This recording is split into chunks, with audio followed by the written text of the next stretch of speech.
आप सुन रहे हैं कहानी इम्तिहान इश्क का। ये कहानी आकांक्षा वार्ष्णेय ने लिखी हुई है और इसे आवाज दी है रिद्धि त्रिवेदी ने। भाग 1। डॉक्टर इशिता बहुत सुंदर, शांत, 27 साल की उम्र में बहुत कामयाब डॉक्टर है। तीखे नैन नक्श और उसकी सादगी जो एक नजर में ही किसी को भी अपना दीवाना बना ले। माँ, मेरा नाश्ता। इशिता ने तैयार होते हुए आवाज लगाई। हाँ, रेडी है, आ जाओ। इशिता की माँ सरला जी ने कहा। ओके माँ। बोलते हुए अपने रूम से निकलती है और सरला जी को गले लगाते हुए बोलती है। सरला जी बोली, आज तो संडे है, आज क्यों जाना है? इशिता ने कहा, माँ इमरजेंसी है इसलिए जाना है, गुस्सा मत करो, आ जाऊंगी जल्दी, प्लीज माँ। अब सरला जी रूठते हुए बोली, तुम हर बार यही बोलती हो। पक्का नेक्स्ट संडे आपका, लव यू माँ, बाय। बोलते हुए इशिता चली जाती है। मुझे पता है तू ऐसा क्यों करती है, ताकि तू अपना दर्द मुझे ना दिखा सके। माँ हो तेरी, सब जानती हूँ। सरला जी ने आंखों से आंसू साफ करते हुए अपने आप से कहा। फिर सरला जी जल्दी से बोली, जल्दी घर आना। बाहर आती हुई सरला जी ने कहा, ओके माँ। इशिता ने गाड़ी में बैठते हुए कहा। इधर इशिता आंखों में आए आंसू को हल्के से साफ करती हुई गाड़ी में पीछे बैठकर ड्राइवर से चलने को बोली। सिर सीट पर टिकाकर मन में बोली, माँ सब समझती है, मैं जानती हूँ, पर मैं उन कड़वी यादों से निकल नहीं पा रही हूँ। अपने आप में खोई हुई इशिता कब हॉस्पिटल पहुंच गई पता ही नहीं चला।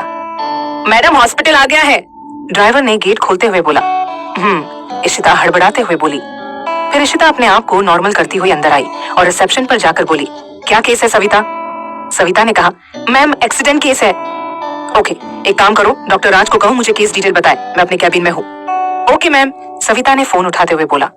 दरअसल डॉक्टर राज इशिता के साथ काम करते हैं और इशिता के काफी अच्छे दोस्त भी हैं और इशिता की माँ को भी राज बहुत पसंद है। 5 मिनट में डॉक्टर राज ने शरारती अंदाज में आते हुए कहा, आ गई हमारी याद, आपको भूल भी कौन सकता है? इशिता ने भी उसी अंदाज में जवाब दिया। फिर दोनों ही हंस पड़े। अच्छा ये छोड़िए, ये बताओ क्या केस है? इशिता ने सीरियस होते हुए पूछा। अरे यार कुछ नहीं, बस एक गाड़ी हाई स्पीड में दूसरी गाड़ी से टकरा गई, जिसने टक्कर मारी वो भाग गया, किसी राहगीर को दया आ गई तो वो उसे यहाँ ले आया। ओके, तो अभी क्या प्रोसेस है? इशिता ने कहा, ब्लड रोकने की कोशिश हो रही है, राज ने जवाब दिया। चलो देखते हैं, इशिता ने कोट पहनते हुए कहा।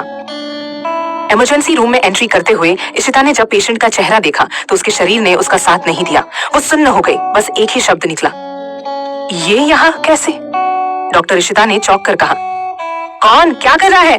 डॉक्टर राज ने इशिता की तरफ देखकर कहा। इशिता ने जैसे कुछ सुना ही नहीं, वो बस उस शख्स को देखे जा रही थी। तभी डॉक्टर राज ने दोबारा पूछा, इशिता कौन, क्या कर रहा है? इशिता ने फिर कोई जवाब नहीं दिया। इशिता, इशिता, इशिता। डॉक्टर राज ने इशिता को हिलाकर पूछा। हाँ। इशिता जैसे नींद से जागी। राज ने कहा, क्या हुआ तुम्हें? इशिता हड़बड़ाकर बोली, कुछ नहीं, कुछ भी तो नहीं।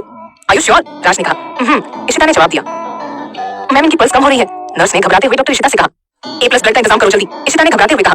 तभी डॉक्टर राज ने घूम के इशिता की तरफ देखा पर कुछ नहीं कहा। उसने मन में सोचा, इशिता को कैसे पता कि इस आदमी का ब्लड ग्रुप A पॉजिटिव है? फिर उसने नर्स से कहा, जल्दी जाओ ब्लड बैंक से A पॉजिटिव ब्लड लेकर आओ। Okay sir. नर्स तुरंत भागी। ब्लड लेकर नर्स आई और ब्लड चढ़ा दिया गया। थोड़ी देर में राज बोला, अब सब अंडर कंट्रोल है, इनके होश में आने का इंतजार है, जब ये होश में आएंगे तब पता चलेगा कि इनकी कंडीशन क्या है। फिर वो इशिता से बोला, चले डॉक्टर इशिता। राज ने ग्लव्स उतारते हुए कहा, चलो राज।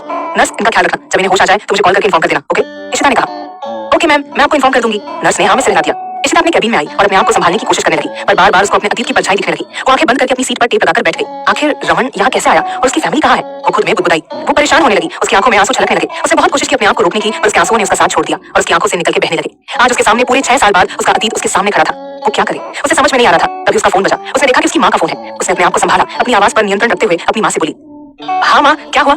सरला जी ने पूछा, कहाँ है मेरे बच्चे, कितनी देर और लगेगी? इशिता ने कहा, माँ बस अभी फ्री हुई हूँ, आ जाऊंगी थोड़ी देर में, आप खाना खा लेना और आराम करो, मैं आ जाऊंगी। ठीक है बच्चा, बस जल्दी आने की कोशिश करो, मैं इंतजार कर रही हूँ। सरला जी बोली, ठीक है मैं आती हूँ। इशिता ने माँ का दिल रखने के लिए बोल दिया और उसका घर जाने का बिल्कुल भी मन नहीं था, क्योंकि उसकी माँ उसकी आंखें देखकर समझ जाती थी। लेकिन फिर उसने अपने आप को संभाला और राज को इन्फॉर्म कर घर के लिए निकल गई और उसके दिमाग में सिर्फ और सिर्फ उसका अतीत घूम रहा था। घर पहुंचकर उसने अपने आप को नॉर्मल रखने की कोशिश करते हुए माँ से कहा, माँ मैं आ गई हूँ, जल्दी खाना लगाओ, बहुत भूख लगी है। क्योंकि उसे पता था उसकी माँ ने भी अभी तक खाना नहीं खाया है, इसलिए मन ना होते हुए भी उसने अपनी माँ से खाना लगाने के लिए कहा और खुद अपने रूम में फ्रेश होने के लिए चली गई। उसने शॉवर चलाकर अपना सारा दुख आंसुओं के जरिए पानी में बहा दिया। अब वो काफी हद तक ठीक फील कर रही थी और उसकी आंखें रोने से लाल हो गई थी। वो नीचे आकर अपनी माँ के पास आकर बैठ गई तो माँ ने पूछा, क्या हुआ, तेरी आंखें इतनी लाल क्यों है? इशिता ने बात छुपाते हुए माँ से कहा, कुछ नहीं माँ, रास्ते में आंख में कुछ चला गया था, इसलिए लाल हो गई है, थोड़ी देर में ठीक हो जाएगी। अच्छा ठीक है, अब तुम खाना खाओ, मैं गर्मा गर्म परोस देती हूँ। सरला जी प्यार से बोली। नहीं माँ, साथ में खाते हैं ना, आप भी ले आओ अपनी थाली। इशिता प्यार से बोली। ठीक है बेटा, अभी लाती हूँ। बोलते हुए सरला जी ने हाँ में सिर हिला दिया। फिर दोनों ने साथ में बैठकर खाना खाया, थोड़ी बहुत बातें की। फिर इशिता बहाना बनाकर ऊपर अपने कमरे में आ गई और वो अपने बिस्तर पर लेटकर अपने अतीत के बारे में सोचने लगी। वो 6 साल पहले उस दिन को याद करने लगी जब इशिता अपनी माँ के साथ इंदौर में रहती थी और वहाँ के एक कॉलेज में एडमिशन हुआ था।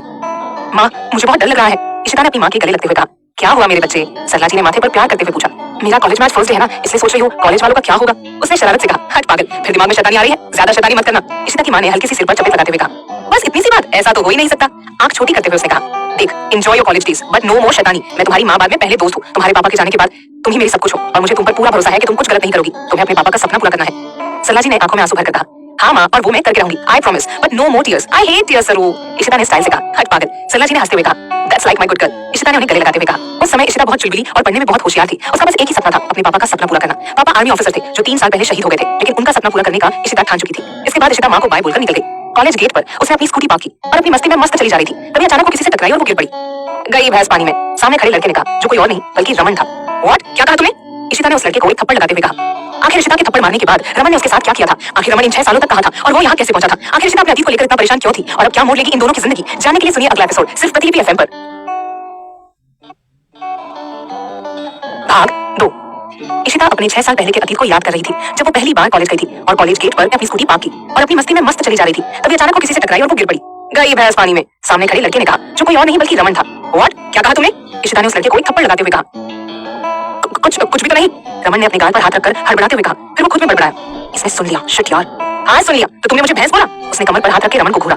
ऐसे तो मैंने पानी भी बोला, वो तो नहीं है यहाँ पर। रमन ने भी वैसे ही जवाब दिया। Just shut up, I think तुम्हें मुझे सॉरी बोलना चाहिए। इशिता ने कहा। मैं क्यों बोलूं? तुम्हें भी तो देख के चलना चाहिए था। रमन ने कहा। एक तो गलती, ऊपर से बहस कर रहे हो। मेरी क्लास का टाइम हो गया है, वरना बताती इशिता बजाज क्या चीज है। And mister XYZ